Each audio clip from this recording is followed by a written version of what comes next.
Araba o tɛ kalo tile 10 san 2021 an minnu sɔgɔlen banna an ka folibaw ye fo aw sigiyɔrɔ la. Kojugubakɛlaw ye mɔgɔ 50 kɔ faga a sɔngo cercle la ni aw ka kunnafoni di kɛnɛ sigilen.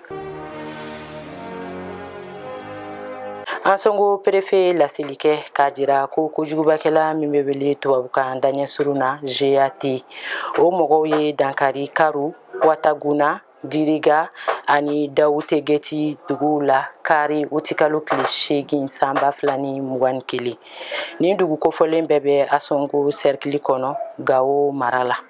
Mɔgɔ 51 fagara 12 joginna bingani senfɛ. Préfet ye laseli kɛ. Binganikɛlaw taara ni bagan caman ye u ye yɔrɔ tiɲɛ ka tasuma don sow la. MINUSMA ye waleya jugu in sɛbɛkɔrɔ kɔ. A ko dabali bɛna tigɛ ka lakanabaw bila ka basigi sabati ni yɔrɔ ninnu na. Furancɛla fanga jamanakuntigi ye yamaruya di tile 3 tasi bila ka kɛ ka ɲɛsin mɔgɔ fatulenw ma. O siratigɛ la Mali drapeau bɛ yɔrɔ yɔrɔ a ka yɛlɛn ka dan hakɛ la. BTN ni BTD kimɛnnu daminɛna basigi kɔnɔ fo n'o y'a sɔrɔ gɛlɛya dɔɔni yera a senkɔrɔ. Baaradege kalan diplôme bɛ wele nanzarakan na brevet de technicien n'o ye BTN ni BTD olu ka san laban ɲɔgɔndanw daminɛna kunu tɛnɛ o tɛ kalo tile 9 san 2021 jamana fan bɛɛ fɛ. U bɛ kuncɛ sini araba o tɛ kalo tile 11 san 2021. Hakilina jiginna BT diplôme tigiw ye dɔɔni karamɔgɔ jɔlenw ye minnu bɛ labɛn baara kama faso ye. Ɲina u mɔgɔ ba 38 ani 984 de tɔgɔ sɛbɛnna kimɛni na. Olu tilalen don lakɔliso 116 cɛ. Kalanbon 1000 ani 666 kɔnɔ. Karamɔgɔ 3000 ani 354 de bɛ k'u kɔlɔsi.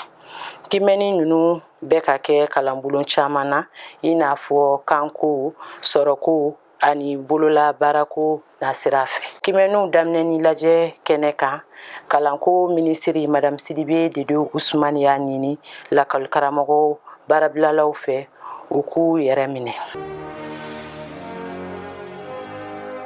N'an taara musomaninw ka Afrobasket U16 la Mali sera demi-finale la.